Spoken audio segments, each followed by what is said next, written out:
തിരുനാമം മഹത്വപ്പെടുമാറാകട്ടെ. വചന പഠനത്തിനായിട്ട് ഒരു ദിവസം കൂടി ദൈവം നമുക്ക് സാവകാശം തന്നല്ലോ. നമ്മൾ ചിന്തിച്ചു കൊണ്ടിരുന്ന വിഷയത്തെ തുടർന്ന് ഇന്ന് ഒരു ക്ലാസ് കൂടി ആ വിഷയത്തെ ആസ്പദമാക്കി അല്പമായിട്ട് പങ്കുവയ്ക്കാനായിട്ട് ആഗ്രഹിക്കുന്നു. നമ്മൾ കഴിഞ്ഞ 3 ക്ലാസ്സുകളിലായിട്ട് ശുശ്രൂഷകന്മാർ എന്നുള്ള ആ വിഷയത്തെക്കുറിച്ച് നമ്മൾ പഠിച്ചു വരികയായിരുന്നല്ലോ. ഇന്ന് 4ാമത്തെയും അവസാനത്തെയും ക്ലാസ്സായിട്ട് ഞാൻ അത് തീർക്കാനായിട്ട് ആഗ്രഹിക്കുന്നു. വലിയൊരു പഠനമാണ്. എന്നാൽ എനിക്ക് കിട്ടിയ ആ ചിന്തയിൽ നിന്നുകൊണ്ട് ചില കാര്യങ്ങൾ കൂടി ഇന്ന് നിങ്ങളുമായിട്ട് പങ്കുവച്ച് അത് നിർത്തുവാനായിട്ട് ആഗ്രഹിക്കുന്നു. നമ്മൾ വിശേഷാൽ കഴിഞ്ഞ ക്ലാസ്സിൽ പ്രധാനമായിട്ടും ചിന്തിച്ച കാര്യങ്ങൾ ഒന്ന് പെട്ടെന്ന് നമുക്ക് ഓർത്തെടുക്കാവുന്നതാണ്.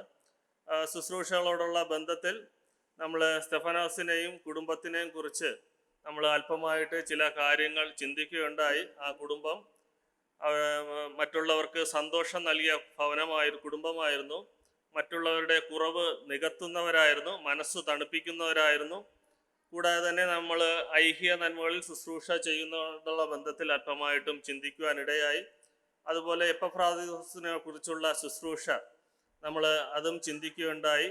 അതുപോലെ വിശുദ്ധന്മാരോടുള്ള അല്ലെങ്കിൽ ശുശ്രൂഷകന്മാർക്ക് വിശുദ്ധന്മാരോടുള്ള മനോഭാവം, അതിനെക്കുറിച്ചും നമ്മൾ ചിന്തിച്ചു. കൂടാതെ തന്നെ ശുശ്രൂഷകന്മാർക്ക് മറ്റുള്ള വിശ്വാസികൾ അവർ കീഴടങ്ങിയിരിക്കണം, അവരെ കൈക്കൊള്ളണം, അവരെ സ്വീകരിക്കണം എന്നീ കാര്യങ്ങളാണ് നമ്മൾ പ്രധാനമായിട്ടും കഴിഞ്ഞ ക്ലാസ്സിൽ നമ്മൾ ചിന്തിച്ചത്. ഇന്ന് നമ്മൾ ശുശ്രൂഷകന്മാരുടെ യോഗ്യതകളെക്കുറിച്ച് ചില കാര്യങ്ങൾ 1 തിമോഥെയോസ് 3-ാം അധ്യായം അതിൻ്റെ താഴോട്ടുള്ള വാക്യങ്ങളിൽ പറയുന്നുണ്ട്. അത് നമ്മൾ ചിന്തിക്കേണ്ടത് ആവശ്യമാണ്. ഇന്ന് അതോടുള്ള ബന്ധത്തിൽ ചില കാര്യങ്ങൾ നമുക്ക് ചിന്തിക്കുവാനായിട്ട് സാധിക്കും. അതിനു മുമ്പായിട്ട് നമുക്ക് ഒരു വേദഭാഗം കൂടി ശുശ്രൂഷകന്മാരോടുള്ള ബന്ധത്തെ ഉൾപ്പെടുത്തി ഒരു വേദഭാഗം കൂടി നമുക്ക് വായിക്കാം. ലൂക്കോസ് എഴുതിയ സുവിശേഷം അതിൻ്റെ 10-ാമത്തെ അധ്യായം അതിൻ്റെ 38 മുതൽ 42 വരെയുള്ള വാക്യം നമുക്ക് വായിക്കാം. ലൂക്കോസ് എഴുതിയ സുവിശേഷം 10-ാം അധ്യായം അതിൻ്റെ 38 മുതൽ 42 വരെയുള്ള വാക്യങ്ങൾ. പിന്നെ യാത്ര പോകയിൽ അവൻ ഒരു ഗ്രാമത്തിലെത്തി. മാർത്ത എന്നു പേരുള്ള ഒരു സ്ത്രീ അവനെ വീട്ടിൽ കൈക്കൊണ്ടു. അവൾക്ക് മറിയ എന്ന ഒരു സഹോദരി ഉണ്ടായിരുന്നു.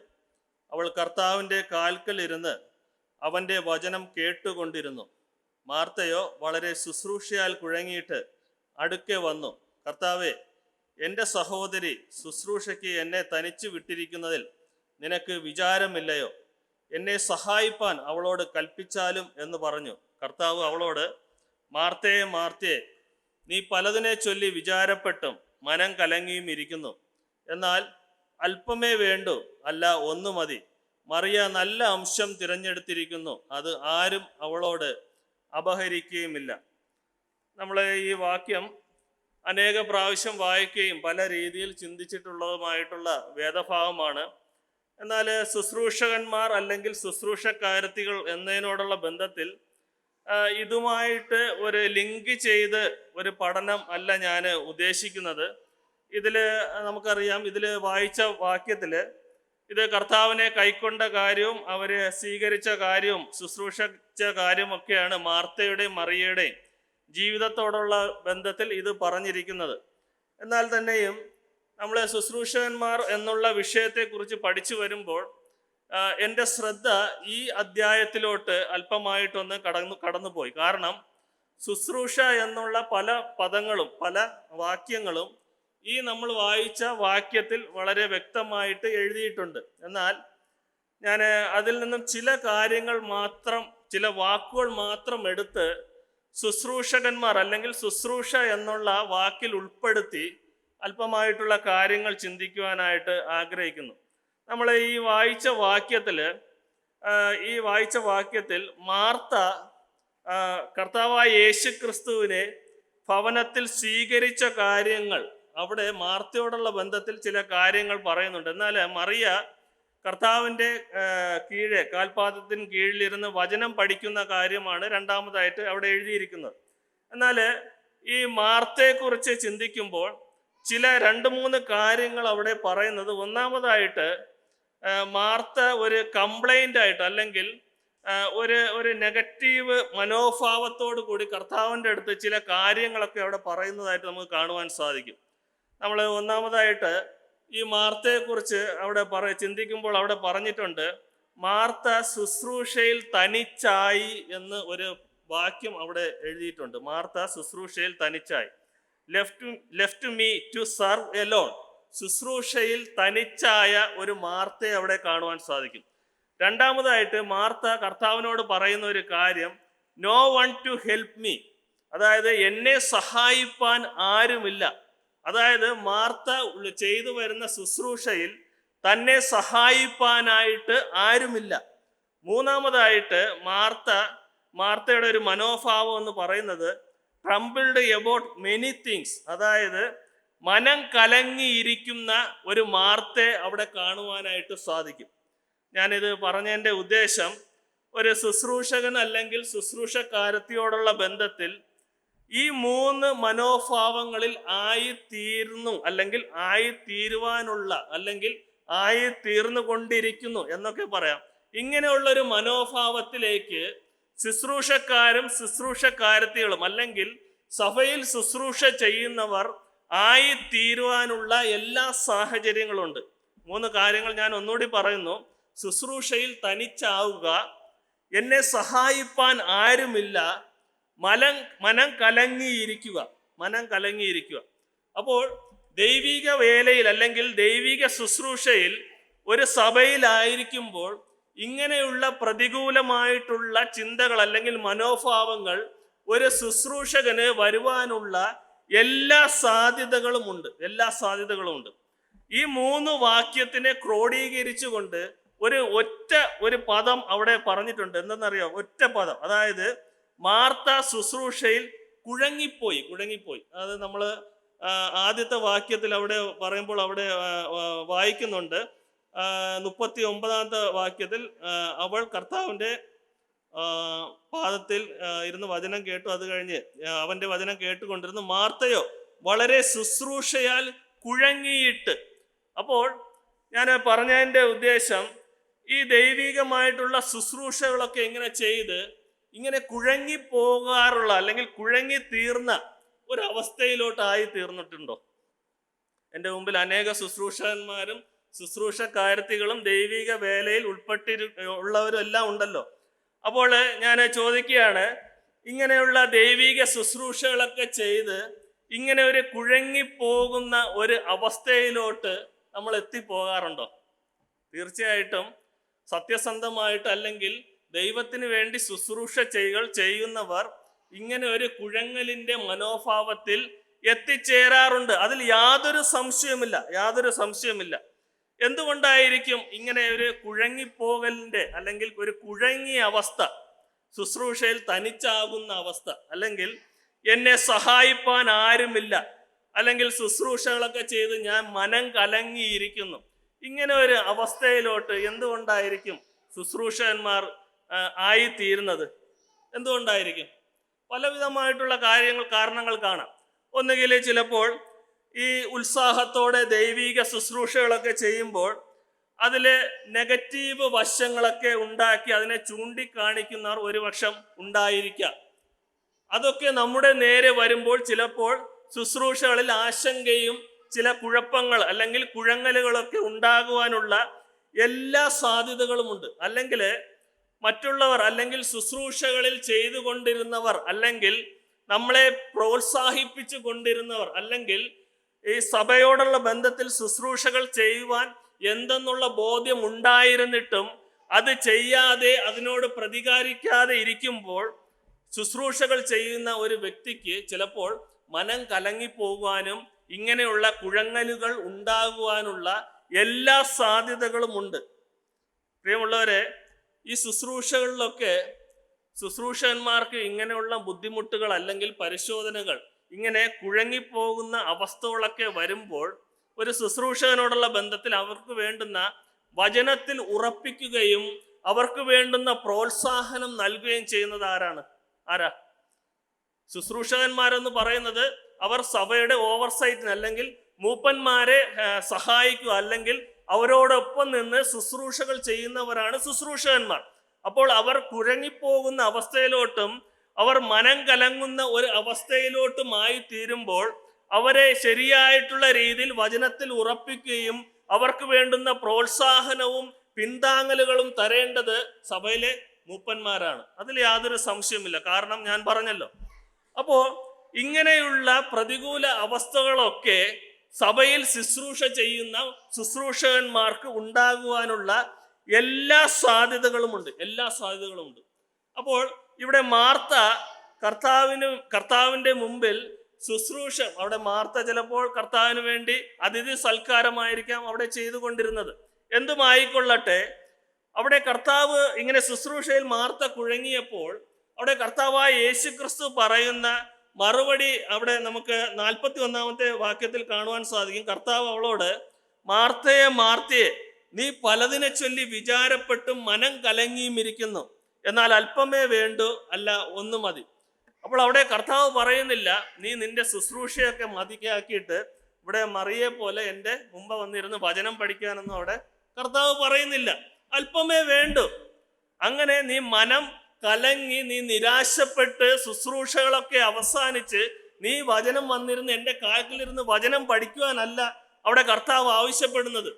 അവിടെ മാർത്തയ്ക്ക് വേണ്ടുന്ന ഒരു പ്രോത്സാഹനം, ഒരു പിന്താങ്ങൽ ഇവിടെ കർത്താവ് നൽകുന്നതായിട്ട് നമുക്ക് കാണുവാനായിട്ട് സാധിക്കും. പ്രിയമുള്ളവരെ, നമ്മുടെ ജീവിതം അല്ലെങ്കിൽ ദൈവിക വേല ശുശ്രൂഷകൾ ചെയ്ത് ഒന്ന് പുറകോട്ട് തിരിഞ്ഞു നോക്കുക. പ്രതികൂലങ്ങൾ അനവധിയുണ്ട്. യഥാർത്ഥമായിട്ടുള്ള ശുശ്രൂഷകൾ അത് ഫലവത്താകുമ്പോൾ അതിനെതിരെയായിട്ടുള്ള അല്ലെങ്കിൽ പ്രതികൂലമായിട്ടുള്ള ഒരു ചിന്താഗതികൾ ശുശ്രൂഷകന്മാർക്ക് നേരെ വരുവാനുള്ള എല്ലാ സാധ്യതകളുമുണ്ട്. എന്നാൽ അവിടെയൊന്നും നിരാശപ്പെട്ടു പോകാതെ വേലയിൽ വർദ്ധിച്ചു വരുവാൻ ദൈവം ധാരാളമായിട്ട് സഹായിക്കും. അതിൽ യാതൊരു സംശയവുമില്ല. ഞാൻ ആ ഭാഗം അവിടെ കൊണ്ട് നിർത്തുകയാണ്. ഇനി നമുക്ക് ശുശ്രൂഷകന്മാരുടെ യോഗ്യതകളോടുള്ള ബന്ധത്തിൽ ഇന്ന് ബാക്കി സമയം അല്പമായിട്ട് ചിന്തിക്കുവാനായിട്ട് ആഗ്രഹിക്കുന്നു. നമുക്ക് തിമത്യോസിൻ്റെ 1 ലേഖനത്തിലേക്ക് കടന്നു വരാം.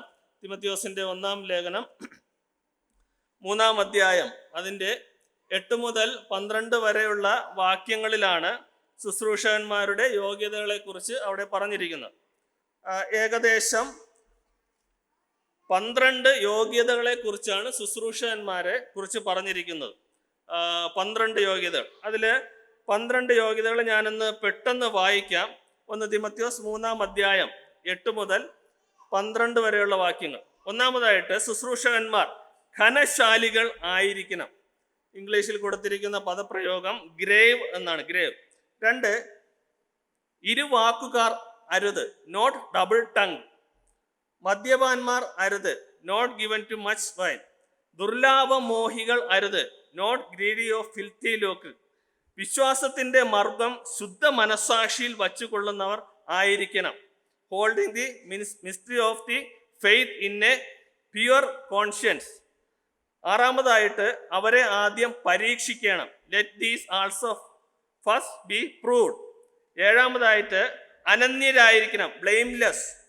8, അത് ശുശ്രൂഷക്കാരത്തികൾ അല്ലെങ്കിൽ സഹോദരിമാരോടുള്ള ബന്ധത്തിലാണ് 8 പറഞ്ഞിരിക്കുന്നത്. അത് ശുശ്രൂഷകന്മാരോടുള്ള ബന്ധത്തിൽ ആദ്യം പറഞ്ഞ വാക്ക് തന്നെയാണ് ഘനശാലികൾ. അത് സഹോദരിമാരോടുള്ള ബന്ധത്തിലും അത് പറഞ്ഞിട്ടുണ്ട്. കൂടാതെ തന്നെ സഹോദരിമാരോടുള്ള ബന്ധത്തിൽ പ്രത്യേകം എടുത്തു പറഞ്ഞിരിക്കുന്ന പദമാണ് ഏഷണി പറയാത്തവർ ആയിരിക്കണം, നോട്ട് സ്ലെൻഡേഴ്സ്. 9, നിർമ്മതന്മാർ ആയിരിക്കണം, സോബർ. 10, എല്ലാത്തിലും വിശ്വസ്തരായിരിക്കണം, ഫെയ്ത്ത്ഫുൾ ഇൻ ആൾ തിങ്സ്. കൂടാതെ തന്നെ 11, വീണ്ടും ശുശ്രൂഷകന്മാരിലോട്ട് മടങ്ങി വന്നിട്ട് ശുശ്രൂഷകന്മാരോട് പറയുകയാണ് ഏക ഭാര്യയുള്ള ഭർത്താക്കന്മാർ, 1 വൈഫ്. 12, മക്കളെയും സ്വന്തം കുടുംബങ്ങളെയും നന്നായി ഭരിക്കുന്നവർ, ruling their childrens and their own house well. ഇങ്ങനെ ഏകദേശം 12 യോഗ്യതകളാണ് ശുശ്രൂഷകന്മാരോടുള്ള ബന്ധത്തിൽ പറഞ്ഞിരിക്കുന്ന 12 യോഗ്യതകൾ. നമ്മൾ ഈ മൂപ്പന്മാരോടുള്ള ബന്ധത്തിൽ നമ്മൾ ഏകദേശം 4-5 ക്ലാസ്സുകളിൽ മൂപ്പന്മാരുടെ യോഗ്യതകളെ കുറിച്ച് പഠിച്ച കാര്യമാണ്. അതിൽ പറഞ്ഞിരിക്കുന്ന പല കാര്യങ്ങളും ഈ ശുശ്രൂഷകന്മാരോടുള്ള ബന്ധത്തിൽ വന്നിട്ടുണ്ട്. ഈ ശുശ്രൂഷകന്മാരോടുള്ള ബന്ധത്തിൽ 12 യോഗ്യതകൾ, അതിൽ 7 യോഗ്യതകൾ മൂപ്പന്മാരോടുള്ള ബന്ധത്തിൽ നമ്മൾ ആൾറെഡി പഠിച്ച് ചിന്തിച്ച കാര്യമാണ്. ഞാൻ ആ വാക്യങ്ങളിലോട്ട് പോകുന്നില്ല. ബാക്കി ശേഷിക്കുന്ന 5 പദപ്രയോഗങ്ങൾ അല്ലെങ്കിൽ 5 യോഗ്യതകൾ ശുശ്രൂഷകന്മാരോടുള്ള ബന്ധത്തിൽ നമുക്ക് അല്പമായിട്ട് ചിന്തിക്കുവാനായിട്ട് സാധിക്കും. ഒന്നാമതായിട്ട് നമ്മൾ വായിച്ച വാക്യം എന്ന് പറയുന്നത് ശുശ്രൂഷകന്മാർ ഘനശാലികൾ ആയിരിക്കണം. ഇത് മൂപ്പന്മാരുടെ യോഗ്യതയിൽ അത് പറഞ്ഞിട്ടില്ലാത്ത ഒരു വാക്യമാണ്. ശുശ്രൂഷകന്മാർ ഘനശാലികൾ ആയിരിക്കണം. ഇതിൻ്റെ മറ്റ് അർത്ഥങ്ങൾ, ഭാഷാന്തരങ്ങൾ നമുക്ക് എടുത്തു കഴിഞ്ഞാൽ അറിയാൻ സാധിക്കും. ഘനശാലികൾ എന്നുള്ളതിന് ഗൗരവമായ അല്ലെങ്കിൽ ധീരമായ എന്നുള്ള അർത്ഥങ്ങളൊക്കെ നമുക്ക് കാണുവാനായിട്ട് സാധിക്കും. ഈ ഘനശാലികൾ തന്നെയാണ് ശുശ്രൂഷക്കാരത്തികൾ അല്ലെങ്കിൽ സഹോദരിമാരോടുള്ള ബന്ധത്തിൽ അതും പറഞ്ഞിട്ടുണ്ട്, ഘനശാലികൾ ആയിരിക്കണം. അപ്പോൾ ഈ ഘനശാലികൾ എന്ന് പറഞ്ഞാൽ എന്താണ് അർത്ഥമാക്കുന്നത്? ശുശ്രൂഷകന്മാർ ഘനശാലികളായിരിക്കണം. എന്താണ്? അവരുടെ ഫേസൊക്കെ എപ്പോഴും ഗൗരവമായിട്ടിരിക്കണമെന്നാണ്, ഘനമായിട്ടിരിക്കണം. എന്തെങ്കിലും ചോദിച്ചു കഴിഞ്ഞാൽ ഘനമായിട്ട് മറുപടി കൊടുത്ത് മറ്റുള്ളവരെയൊക്കെ പേടിപ്പിച്ച്, അതാണ് അർത്ഥമായിരിക്കുന്നത്. ശുശ്രൂഷകന്മാർ, ശുശ്രൂഷക്കാരത്തികൾ ഘനശാലികളായിരിക്കണം.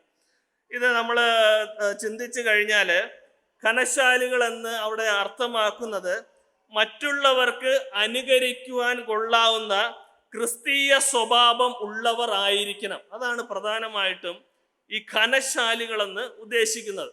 അതായത് ഒരു ശുശ്രൂഷകനെ നോക്കിക്കഴിഞ്ഞാൽ ആ ശുശ്രൂഷകനെ പിന്തുടരുവാൻ പറ്റിയ യോഗ്യതകൾ അല്ലെങ്കിൽ മറ്റുള്ളവർക്ക് അനുകരിക്കുവാനായിട്ട് കൊള്ളാവുന്ന ഒരു ക്രിസ്തീയ സ്വഭാവം ഉള്ള ഒരു വ്യക്തിത്വം ആയിരിക്കണം ഈ ശുശ്രൂഷ അല്ലെങ്കിൽ ഘനശാലികളെന്ന് അവിടെ അർത്ഥമാക്കുന്നത്. അല്ലെങ്കിൽ നമുക്ക് മറ്റൊരു വശം ചിന്തിച്ചു കഴിഞ്ഞാൽ അർത്ഥമാക്കാം, ഗൗരവമായിട്ടുള്ള വിഷയങ്ങൾ അത് എന്തുമാകട്ടെ ഏൽപ്പിച്ച ജോലികൾ വളരെ ഉത്തരവാദിത്വത്തോടുകൂടി ചെയ്യുക. ഇതിനൊക്കെ ഈ ഘനശാലികൾ എന്നതിന് അർത്ഥം നമുക്ക് കാണുവാനായിട്ട് സാധിക്കും. അപ്പോൾ ഒരു ശുശ്രൂഷകനെ സംബന്ധിച്ച് അവനുണ്ടായിരിക്കേണ്ടുന്ന അല്ലെങ്കിൽ ആ വ്യക്തിക്ക് ഉണ്ടായിരിക്കേണ്ടുന്ന ആദ്യത്തെ യോഗ്യത എന്ന് പറയുന്നത് ആ ശുശ്രൂഷകൻ, ശുശ്രൂഷക്കാരത്തികൾ ഘനശാലികൾ ആയിരിക്കണം. ഘനശാലികൾ ആയിരിക്കണം. ഞാൻ രണ്ടാമത്തെ പദത്തിലോട്ട് പോട്ടെ. രണ്ടാമതായിട്ട് അവിടെ പറയുന്നത് ശുശ്രൂഷകന്മാർ ഇരുവാക്കുകാർ അരുത്, നോട്ട് ഡബിൾ ടങ്. ഇത് മൂപ്പന്മാരുടെ യോഗ്യതകളെ കുറിച്ച് പറയുന്നില്ല. ശുശ്രൂഷകന്മാരോടുള്ള ബന്ധത്തിൽ പറയുന്നത് ഇത് മൂപ്പന്മാരുടെ യോഗ്യതകളെ കുറിച്ച് പറയുന്നില്ല എന്ന് പറയുമ്പോൾ ഇവിടെ ശുശ്രൂഷകന്മാരെ കുറിച്ച് പറയുന്നു. അത് മതി മൂപ്പന്മാരുടെ യോഗ്യതകളെ കുറിച്ച്, അത് രണ്ടും ലിങ്കായിട്ടാണ് ഇരിക്കുന്നത്. അതുകൊണ്ട് ശുശ്രൂഷകന്മാരെ കുറിച്ചുള്ള യോഗ്യതകൾ പറഞ്ഞിട്ടുണ്ട്, അത് മൂപ്പന്മാരുടെ യോഗ്യതകൾ പറഞ്ഞിട്ടില്ല. അങ്ങനെ ഒരു വേർപാട്, സെപ്പറേഷൻ നമുക്ക് എടുക്കേണ്ടുന്ന ആവശ്യമില്ല. ഇത് തന്നെയാണ് മൂപ്പന്മാരോടുള്ള ബന്ധത്തിലും പറഞ്ഞിരിക്കുന്ന കാര്യങ്ങൾ. അപ്പോൾ രണ്ടാമതായിട്ട് അവിടെ പറഞ്ഞിരിക്കുന്നത് ശുശ്രൂഷകന്മാർ ഇരുവാക്കുകാർ ആകരുത്. നമുക്കറിയാലേ ഇരുവാക്കുകാർ ആകരുത് എന്താണ്? ഒരാളെടുത്ത് ഒന്ന് പറയും, അത് കേട്ടിട്ട് മറ്റുള്ളവരടുത്ത് പോയി വേറെ എന്തെങ്കിലും പറയും അല്ലേ? അപ്പോൾ അതാണ് ഇരുവാക്കുകാർ എന്ന് പറയും, ഇരുവാക്കുകാർ. അപ്പോൾ ഒരു ശുശ്രൂഷകനെ സംബന്ധിച്ച് അവൻ ഇരുവാക്കുകൾ ഉള്ളവൻ ആയിരിക്കരുത്. സഭയിലെ സഹോദരന്മാരെടുത്ത് എന്തെങ്കിലും ഒരു കാര്യം പറയും, പുറത്ത് ചെന്നിട്ട് അതിന് ഓപ്പോസിറ്റ്, വിപരീതമായിട്ട് മറ്റെന്തെങ്കിലുമൊക്കെ പറയും. അതാണ് ഇരുവാക്കുകാർ എന്ന് പറയുന്നത്. നമ്മൾ ഒരു ഉദാഹരണം നോക്കും. പഴയ നിയമത്തിൽ നമുക്കൊരു ഉദാഹരണം കാണുവാൻ സാധിക്കും. രാജാക്കന്മാരുടെ 2-ാം പുസ്തകം അതിൻ്റെ 5-ാമത്തെ അധ്യായത്തിൽ ഗേഹസിയെക്കുറിച്ച് നമുക്ക് കാണുവാൻ സാധിക്കും. നമ്മൾ ഗേഹസിയെക്കുറിച്ച് അനേക ചിന്തകൾ കേട്ടിട്ടുള്ളതാണ്. ഈ ഗേഹസി ഒരു ഇരുവാക്ക് ഉള്ള ഒരു വ്യക്തി ആയിരുന്നു. ഗേഹസിയെക്കുറിച്ച് പഠിക്കുമ്പോൾ അത് നമുക്ക് 19-ാമത്തെ വാക്യം മുതൽ താഴോട്ട് വായിക്കുമ്പോൾ അവിടെ നമുക്ക് കാണുവാൻ സാധിക്കും. ഈ അതായത് ഈ ഗേഹസി നയമാനെ എതിരേറ്റ് ചെന്ന് നയമാനുമായിട്ട് സംസാരിക്കുമ്പോൾ ഈ ഗേഹസി, അതായത് എലീശ അറിയാതെയാണ് ഗേഹസി നയമാന്റെ അടുത്ത് പോകുന്നത്. അപ്പോൾ ഈ നയമാന്റെ അടുത്ത് ചെന്ന് എലീശ പറയുകയാണ്, എന്നെ എലീശ അയച്ചിരിക്കുന്നു, നയമാന്റെ കയ്യിൽ നിന്നും താലന്തും വിശേഷ വസ്ത്രങ്ങളൊക്കെ അത് തരണമെന്ന് എൻ്റെ അടുത്ത് ആര് പറഞ്ഞിട്ടുണ്ട്? എലീശ പറഞ്ഞിട്ടുണ്ട്. അതുകൊണ്ട് നയമാൻ അത് തന്നേ പറ്റുമെന്ന് ഈ നയമാനെ എതിരേറ്റ് ചെന്ന് ഗേഹസി അവിടെ പറയുന്നതായിട്ട് കാണുവാൻ സാധിക്കും. കൂടാതെ തന്നെ ഈ ഗേഹസി ഇതെല്ലാം മേടിച്ചിട്ട് തിരിച്ചാരടുത്ത് വരുന്നു? എലീശയുടെ അടുത്ത് വരുന്നു. അപ്പോൾ എലീശ ചോദിക്കുന്നു, ഗേഹസി, നിന്നെ എവിടെയൊന്നും കണ്ടില്ലല്ലോ, നീ എവിടെ പോയിരുന്നു? അപ്പോൾ ഗേഹസി എന്താ പറയുന്നത്? ഗേഹസി പറഞ്ഞു, ഞാൻ നയമാൻ്റെ അടുത്തുനിന്ന് ഇതേപോലെ താലന്തും വിശേഷ വസ്ത്രങ്ങളൊക്കെ വാങ്ങിക്കാൻ പോയിരുന്നു എന്ന് പറഞ്ഞു. ഇല്ല, അവിടെ ഗേഹസി പറഞ്ഞത്, അടിയൻ എങ്ങും പോയില്ല, അടിയൻ എങ്ങും പോയില്ല, അടിയൻ ഇവിടെയൊക്കെ തന്നെ ഉണ്ടായിരുന്നു. അപ്പോൾ ഞാൻ പറയാൻ ഉദ്ദേശിച്ച കാര്യം, എലീശ അല്ല, ഗേഹസിയുടെ ഡബിൾ മൈൻഡ് അല്ലെങ്കിൽ ഗേഹസിയുടെ ഇരുവാക്ക്. അതായത് എലീശയോടൊന്ന് പറഞ്ഞു, അപ്പുറത്ത് ചെന്ന് നയമാന്റെ അടുത്ത് വേറൊന്ന് പറഞ്ഞു.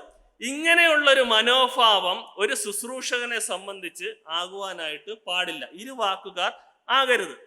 വേറൊരു ഉദാഹരണം പഴയ നിയമത്തിൽ തന്നെ ന്യായാധിപന്മാരുടെ പുസ്തകം, നെഹമ്യാവിന്റെ പുസ്തകത്തിൽ 6-ാം അധ്യായത്തിൽ നമ്മൾ വരുമ്പോൾ അവിടെ നെഹമ്യാവ് മതിൽ പണിത് ഏകദേശമൊക്കെ അവിടെ തീർത്തു വരുന്ന ആ ഒരു അധ്യായം, 6-ാമത്തെ അധ്യായത്തിലാണ് പറയുന്നത്. അപ്പോൾ നെഹമ്യാവിനോടുള്ള ബന്ധത്തിൽ ഈ നെഹമ്യാവിന് ദോഷം ചെയ്യുവാനായിട്ട് ഒരു യോഗം അല്ലെങ്കിൽ ഒരു ആലോചന കൂടുവാനായിട്ട് 2 പേര് ഈ നെഹമ്യാവിനെ വിളിക്കുന്നുണ്ട്. ആരൊക്കെയാ വിളിക്കുന്നത്? ഒന്ന് ആരാ? സൻബല്ലത്ത് അല്ലേ? സൻബല്ലത്തും തോബിയാവുണ്ട്. പക്ഷേ സൻബല്ലത്തും ഗേശേമും, തോബിയാവുണ്ട്. പക്ഷേ ഈ നെഹമ്യാവിനെ വിളിക്കുന്ന ഒരു യോഗം കൂടുവാൻ അല്ലെങ്കിൽ ആലോചന കൂടുവാനായിട്ട് വിളിക്കുന്നത് സൻബല്ലത്തും ഗേശേമും. അവര് ഈ നെഹമ്യാവിനെ ഒരു പോസിറ്റീവ് അല്ലെങ്കിൽ നല്ലൊരു മനോഭാവത്തോടു കൂടി, അവരുടെ ഉള്ളിൽ ദോഷമാണ് ഉണ്ടെങ്കിൽ തന്നെയും, പക്ഷെ നെഹമ്യാവിന്റെ മുമ്പിൽ അത് അവതരിപ്പിച്ച് നെഹമ്യാവുമായിട്ട് ഒരു ആലോചന കൂടുവാനായിട്ട് നെഹമ്യാവിനെ അവിടെ സ്വീകരിക്കുന്നതായിട്ട് കാണുവാൻ സാധിക്കും. അപ്പോൾ ഞാൻ പറഞ്ഞതിൻ്റെ ഉദ്ദേശം, മനസ്സിൽ വേറൊരു ദോഷം കൊണ്ട് പുറമേ ഒരു നല്ലൊരു മനോഭാവം ഇവിടെ സൻബല്ലത്തും ഗേശേമും കാണിക്കുന്നതായിട്ട് നമുക്ക് കാണുവാൻ സാധിക്കും. പക്ഷേ അവിടെ നമ്മൾ വായിക്കുമ്പോൾ മനസ്സിലാവും, നെഹമ്യാവ് അതിലൊന്നും അവരുടെ മുന്നിലൊന്നും ചെന്ന് പെട്ടില്ല. നെഹമ്യാവ് പറയുന്നുണ്ട്, എനിക്ക് അനേകം പണികളൊക്കെ ചെയ്ത് തീർക്കാനുണ്ട്, നിങ്ങളുടെ ഇടയിൽ വന്നിരുന്ന് സമയം കളയുവാനൊന്നും എനിക്ക് സാവകാശമില്ല എന്നൊക്കെ അവിടെ പറയുന്നുണ്ട്. അപ്പോൾ ഞാൻ പറഞ്ഞതിൻ്റെ ഉദ്ദേശം, ഇങ്ങനെ ഒരു ഇരുമനസ്സ് അല്ലെങ്കിൽ സൻബല്ലത്തിനും ഗേശേമിനും ഉള്ളതുപോലെ മനസ്സിൽ ഒന്ന് വച്ച് മറ്റുള്ളവരടുത്ത് വേറൊരു വാക്ക് പറയുന്ന ഒരു മനോഭാവം ഒരു ശുശ്രൂഷകനെ സംബന്ധിച്ച് ഉണ്ടായിരിക്കുവാനായിട്ട് പാടില്ല. വേറൊന്നും വേണ്ട. നമ്മൾ പുതിയ നിയമത്തിൽ വരുമ്പോൾ ഒരു ഏറ്റവും നല്ലൊരു ഉദാഹരണം നമുക്ക് കാണുവാൻ സാധിക്കും. ഈ ഇരുവാക്കുകാർ അല്ലെങ്കിൽ ഇരുമനസ്സുള്ള ഒരു കുടുംബത്തെ. ആരാണ്? അനന്യാസും സഫീറയും. നമ്മൾ അപ്പോസ്തല പ്രവർത്തികൾ 5-ാം അധ്യായത്തിൽ വരുമ്പോൾ അവരുടെ മനസ്സ് നമുക്ക് വ്യക്തമായിട്ട് അവിടെ പറഞ്ഞിരിക്കുന്നതായിട്ട് അവിടെ കാണുവാൻ സാധിക്കും. ഒന്ന് പറയുകയും മറ്റൊന്ന് പ്രവർത്തിക്കുകയും ചെയ്ത ഒരു കുടുംബം, അനന്യാസും സഫീറയും. അതായത് നിലം വിറ്റതിൽ കുറെ എടുത്തു വെച്ച് ഒരു അംശം അപ്പോസ്തലന്മാരുടെ കാൽക്കൽ കൊണ്ടുവച്ചു. നിലം വിറ്റതിൽ ഭാര്യയുടെയും ഭർത്താവിൻ്റെയും അറിവോട് കൂടി അത് വിറ്റതിൽ ഒരു അംശം എടുത്തു വെച്ച് അപ്പോസ്തലന്മാരുടെ കാൽക്കൽ കൊണ്ടുവച്ചു. അപ്പോൾ അതിനുശേഷം പത്രോസ് അവരെ വിളിക്കുന്നുണ്ട്. പത്രോസിന്റെ മുമ്പിൽ ചെന്ന് നിൽക്കുമ്പോൾ പത്രോസ് അവരെടുത്ത് ഒരു ചോദ്യം ചോദിക്കുന്നു. എന്താ ചോദിച്ച? ഇത്രയ്ക്കോ നിങ്ങൾ നിലം വിറ്റത്? ഇത്രയ്ക്കോ നിങ്ങൾ നിലം വിറ്റത്? അപ്പോൾ അവരെ എന്താ പറയണ്ടേ? അല്ല, ഞങ്ങൾ കുറേയൊക്കെ എടുത്ത് മാറ്റി വെച്ചിട്ടുണ്ട്, ക്ഷമിക്കണം എന്നാണ് അവർ പറഞ്ഞത്. അവരെന്താ പറഞ്ഞ? അതെ, ഇത്രയ്ക്ക് തന്നെ വിറ്റത്. അപ്പോ അവർ ചെയ്ത പ്രവൃത്തി അല്ലെങ്കിൽ ഒരു പ്രവൃത്തി അവർ ചെയ്തു, പക്ഷെ ആ പ്രവൃത്തി അല്ല ദൈവത്തിന്റെ മുമ്പിൽ അവർ വെളിപ്പെടുത്തിയത്. അവർ അവിടെ ദുഷ്ടത പ്രവർത്തിച്ചു, അല്ലെങ്കിൽ അവർ മറ്റൊരു മനസ്സ് അവിടെ കാണിച്ചതായിട്ട് നമുക്ക് കാണുവാനായിട്ട് സാധിക്കും. അപ്പോൾ ഞാൻ ഈ ഉദാഹരണങ്ങൾ പറഞ്ഞത് ഒരു ശുശ്രൂഷകനെ സംബന്ധിച്ച് ഒരിക്കലും ഒരു ശുശ്രൂഷകൻ ഇരു മനസ്സോ അല്ലെങ്കിൽ ഇരു വാക്കുകൾ ഉള്ള ഒരു വ്യക്തി ആയിരിക്കുവാനായിട്ട് പാടില്ല. ഒരു വാക്ക് അല്ലെങ്കിൽ ദൈവസന്നിധിയിൽ പറയുന്ന ആ ഒരു വാക്ക് തന്നെ ആയിരിക്കണം ഒരു ശുശ്രൂഷകന്റെ വാക്ക് എന്നുള്ളത്. ഞാൻ മുന്നോട്ട് പോട്ടെ. മൂന്നാമതായിട്ട് അവിടെ പറയുന്ന ഒരു കാര്യം, അവിടെ മദ്യപാന്മാർ അരുതെന്നാണ് അവിടെ പറഞ്ഞിരിക്കുന്നത്. അത് നമ്മൾ മൂപ്പന്മാരോടുള്ള ബന്ധത്തിൽ ചിന്തിച്ചു കഴിഞ്ഞ കാര്യമാണ്. അതിൻ്റെ തൊട്ടടുത്ത പദത്തിലേക്ക് പോവാം. അത് ദുർലാഭമോഹികൾ, അതും ചിന്തിച്ചതാണ്. അഞ്ചാമതായിട്ട് പറഞ്ഞിരിക്കുന്നത് വിശ്വാസത്തിൻ്റെ മർമ്മം ശുദ്ധ മനസാക്ഷിയിൽ വച്ചുകൊള്ളുന്നവൻ ആയിരിക്കണം. അപ്പോൾ ഒരു ശുശ്രൂഷകൻ വിശ്വാസത്തിൻ്റെ മർമ്മം ശുദ്ധ മനസാക്ഷിയിൽ വച്ചുകൊള്ളുന്നവൻ ആയിരിക്കണം. ഒരു നല്ല ശുശ്രൂഷകൻ എന്ന് പറയുമ്പോൾ അവൻ ക്രിസ്തുവിന് വേണ്ടി തൻ്റെ ആ ഒരു കടമ നിർവഹിക്കുന്നവൻ ആയിരിക്കണം. അവൻ്റെ മനസ്സിൽ ആ ഒരു ശുദ്ധമായിട്ടുള്ള മനോഭാവത്തോടു കൂടി ഒരു നല്ല ശുശ്രൂഷകൻ ആയിരിക്കണം. അതായത് പരിശുദ്ധാത്മാവിനാൽ ശുദ്ധീകരിക്കപ്പെട്ട മനസാക്ഷിയിൽ വിശ്വാസത്തിൻ്റെ മർമ്മം മുറുകെ പിടിച്ചു കൊള്ളുന്നവൻ ആയിരിക്കണം ഒരു ശുശ്രൂഷകൻ. അതാണ് ഇവിടെ ഉദ്ദേശിക്കുന്നത്. വിശ്വാസത്തിൻ്റെ മർമ്മം ശുദ്ധ മനസാക്ഷിയിൽ വച്ചുകൊള്ളുന്നവൻ ആയിരിക്കണം. നമ്മൾ പഴയ നിയമത്തിൽ ഒരു ഉദാഹരണം നമുക്ക് കാണുവാനായിട്ട് സാധിക്കും. യോസേഫിൻ്റെ ആ ഒരു പശ്ചാത്തലത്തിൽ നമുക്ക് ഉൽപ്പത്തി പുസ്തകം 39-ാം അധ്യായം അതിൻ്റെ 9-ാം വാക്യം മുതൽ താഴോട്ട് വരുമ്പോൾ യോസേഫിൻ്റെ ആ ഒരു ജീവിതം എടുത്തു കഴിഞ്ഞാൽ നമുക്ക് കാണാം. പോത്തിഫറിൻ്റെ ഭാര്യയുമായിട്ടുള്ള സംഭാഷണത്തിൽ താനെ പറയുന്ന ഒരു കാര്യമുണ്ട്. അതായത് പോത്തിഫറിൻ്റെ ഭാര്യയുമായിട്ട് ആ ഒരു മഹാപാപം ചെയ്യുവാനുള്ള ആ ഒരു അവസ്ഥയിലോട്ട് എത്തുമ്പോൾ യോസേഫ് ആ വ്യക്തിയോട്, ആ പോത്തിഫറിൻ്റെ ഭാര്യയോട് പറയുന്നുണ്ട്, ഞാൻ ഈ മഹാദോഷം പ്രവർത്തിച്ച് ദൈവത്തോട് പാപം ചെയ്യുന്നത് എങ്ങനെ? ഞാൻ ഈ മഹാദോഷം പ്രവർത്തിച്ച് ദൈവത്തോട് പാപം ചെയ്യുന്നത് എങ്ങനെ? അത് തന്നെയാണ് ഇവിടെ അർത്ഥമാക്കുന്നത്. അതായത് ഒരു നല്ല ശുശ്രൂഷകൻ അല്ലെങ്കിൽ ഒരു ശുശ്രൂഷകനെ സംബന്ധിച്ച് അവൻ ദൈവത്തോട് എങ്ങനെ പാപം ചെയ്യുമെന്നുള്ള ആ ഒരു മനോഭാവം എപ്പോഴും വന്നുകൊണ്ടേയിരിക്കണം. അതായത് പാപം ചെയ്യുവാനുള്ള എല്ലാ സാധ്യതകളും ഒരു ശുശ്രൂഷകന്റെ മുമ്പിൽ ഉണ്ടെങ്കിൽ തന്നെയും ആ മനസ്സിൽ അവൻ പറയുകയാണ്, ഞാൻ എങ്ങനെ ദൈവത്തോട് പാപം ചെയ്യും. നമ്മൾ ഉദാഹരണം പറയുമ്പോൾ ഒരു ആഭരണം സൂക്ഷിക്കുന്ന ഒരു ചെപ്പ് പോലെ, അല്ലെങ്കിൽ ആഭരണം സൂക്ഷിച്ചു വെക്കുന്ന ഒരു ചെപ്പുണ്ട്. അതിൽ ആ ആഭരണത്തെ സൂക്ഷിക്കുന്നത് പോലെ തൻ്റെ ശുദ്ധ മനസാക്ഷിയിൽ വിശ്വാസം സൂക്ഷിച്ചു കൊള്ളുന്ന ഒരു വ്യക്തിയായിരിക്കണം ശുശ്രൂഷകൻ. അതാണ് പ്രധാനമായിട്ടും ഇവിടെ ഉദ്ദേശിക്കുന്നത്. വിശ്വാസത്തിൻ്റെ മർമ്മം ശുദ്ധ മനസാക്ഷിയിൽ വച്ചുകൊള്ളുന്നവൻ ആയിരിക്കണം ഒരു ശുശ്രൂഷകൻ. ഞാൻ മുന്നോട്ട് പോട്ടെ, അടുത്ത പദത്തിലോട്ട് പോട്ടെ. അടുത്തതായിട്ട് അവിടെ പറഞ്ഞിരിക്കുന്നത് അവരെ ആദ്യം പരീക്ഷിക്കണം. ശുശ്രൂഷകനെ ആദ്യം പരീക്ഷിക്കണം. Let these also first be proved. ഒരു ശുശ്രൂഷകനെ ആദ്യം പരീക്ഷിക്കണം.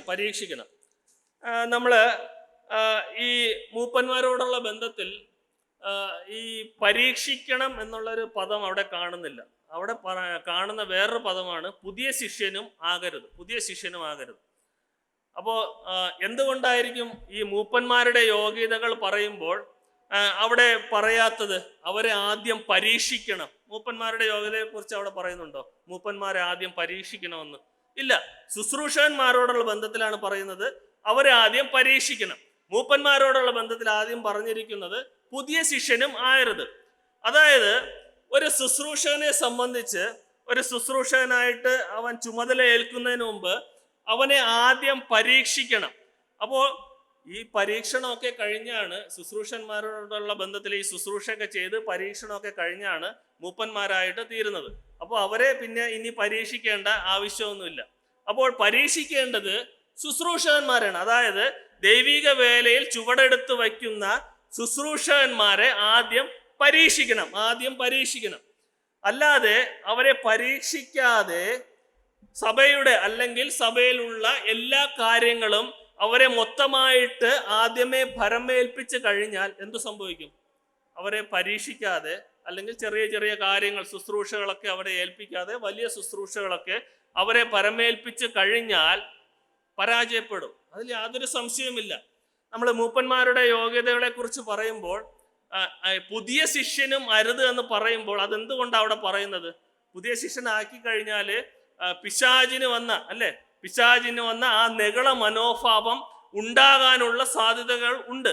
അതുപോലെ തന്നെ ഈ ശുശ്രൂഷകന്മാരോടുള്ള ബന്ധത്തിൽ അവരെ പരീക്ഷിക്കാതെ വലിയ ശുശ്രൂഷകൾ അല്ലെങ്കിൽ പ്രധാനമായിട്ടുള്ള എന്ത് ശുശ്രൂഷകളായിക്കൊള്ളട്ടെ, അങ്ങനെയുള്ള ശുശ്രൂഷകൾ ഏൽപ്പിച്ചു കഴിഞ്ഞാൽ അവർ പിശാചിനെ പോലെ നിഗളിച്ച് ശുശ്രൂഷകളിൽ നിന്ന് അല്ലെങ്കിൽ സഭയിൽ നിന്ന് തന്നെ മാറിപ്പോകാൻ അല്ലെങ്കിൽ പിന്മാറ്റത്തിലോട്ട് പോകുവാനുള്ള അല്ലെങ്കിൽ നിഗളിച്ചു പോകുവാനുള്ള എല്ലാ സാധ്യതകളും ഉണ്ട്. അതുകൊണ്ടാണ് ഇവിടെ വളരെ വ്യക്തമായിട്ട് പറയുന്നത്, ശുശ്രൂഷകന്മാർ അവരെ ശുശ്രൂഷകൾ ഏൽക്കുന്നതിന് മുമ്പ് അവരെ ആദ്യം പരീക്ഷിക്കണം. ശരിക്കും പറഞ്ഞ ഈ പരീക്ഷിക്കണം എന്ന് പറയുന്നത് അതൊരു പ്രൊബേഷൻ പീരീഡ് അല്ല.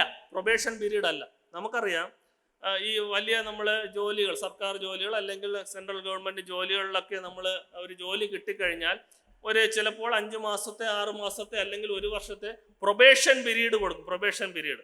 ആ പ്രൊബേഷൻ പീരീഡ് എന്തിനാണ് അവർക്ക് കൊടുക്കുന്നത്? പ്രൊബേഷൻ പീരീഡ് അതായത് കാര്യങ്ങളൊക്കെ പഠിപ്പിക്കുവാൻ അല്ലെങ്കിൽ അതിൻ്റെ വ്യക്തിത്വങ്ങളൊക്കെ മനസ്സിലാക്കുവാനും കാര്യങ്ങൾ മനസ്സിലാക്കുവാനാണ് ഒരു പ്രൊബേഷൻ പീരീഡായിട്ട് കൊടുക്കുന്നത്. എന്നാൽ ഈ സഭയിലെ ശുശ്രൂഷകൾ ഏൽപ്പിക്കുന്നത് അതൊരു പ്രൊബേഷൻ പീരീഡായിട്ടല്ല. കാര്യങ്ങൾ പഠിക്കുവാൻ അല്ലെങ്കിൽ പഠിച്ച് തെളിയിക്കുവാനായിട്ട് അല്ല ഒരു ശുശ്രൂഷകനെ ആക്കുന്ന, ഒരു പ്രൊബേഷൻ പീരീഡ് ആയിട്ടല്ല. അപ്പോൾ ഞാൻ പറഞ്ഞതിൻ്റെ ഉദ്ദേശം, ശുശ്രൂഷകൾ ഏൽപ്പിക്കുമ്പോൾ അല്ലെങ്കിൽ ഒരു ശുശ്രൂഷകൻ ആദ്യം അവനെ പരീക്ഷിച്ചിട്ട് വേണം മറ്റ് ഉത്തരവാദിത്വമുള്ള ശുശ്രൂഷകളായിട്ട് ഏൽപ്പിക്കാൻ. ചിലപ്പോൾ അനേക വർഷങ്ങൾ ചിലപ്പോൾ ഒരുപക്ഷെ എടുത്തേക്കാം ശുശ്രൂഷകളിൽ നിന്ന് വർദ്ധിച്ച് വരുവാനായിട്ട്. അല്ലെങ്കിൽ ആദ്യമൊക്കെ ചില ചെറിയ ശുശ്രൂഷകൾ ചെയ്ത് പഠിച്ച് അല്ലെങ്കിൽ അതിൽ വളർന്ന് ആയിരിക്കും ഒരുപക്ഷെ, അല്ലെങ്കിൽ വളർന്ന് ആയിരിക്കണം ശുശ്രൂഷകളിൽ വർദ്ധിച്ചു വരേണ്ടത്. അല്ലാതെ പുതിയ അല്ലെങ്കിൽ നമ്മൾ ചിന്തിച്ചതുപോലെ അവരെ പരീക്ഷിക്കാതെ അവരെ ശുശ്രൂഷകൾ ഏൽപ്പിക്കുവാനായിട്ട് പാടില്ല. നമുക്കറിയാം, അങ്ങനെ ഏൽപ്പിച്ചു കഴിഞ്ഞാൽ അത് തെറ്റിൽ നിന്ന് തെറ്റിലോട്ട് പോകുവാനുള്ള എല്ലാ സാധ്യതകളുമുണ്ട്. അപ്പോൾ ശുശ്രൂഷകൾ ഏൽപ്പിക്കുമ്പോൾ അവരെ വളരെ ഗൗരവമായിട്ട് അത് കാണുകയും അത് ഗൗരവമായിട്ടുള്ള കാര്യമെന്ന് അറിഞ്ഞ് അവരെ ഏൽപ്പിക്കുകയും ചെയ്യേണ്ടത് അത്യന്താപേക്ഷിതമാണ്. ഞാൻ അടുത്ത പോയിന്റിലോട്ട് പോകട്ടെ.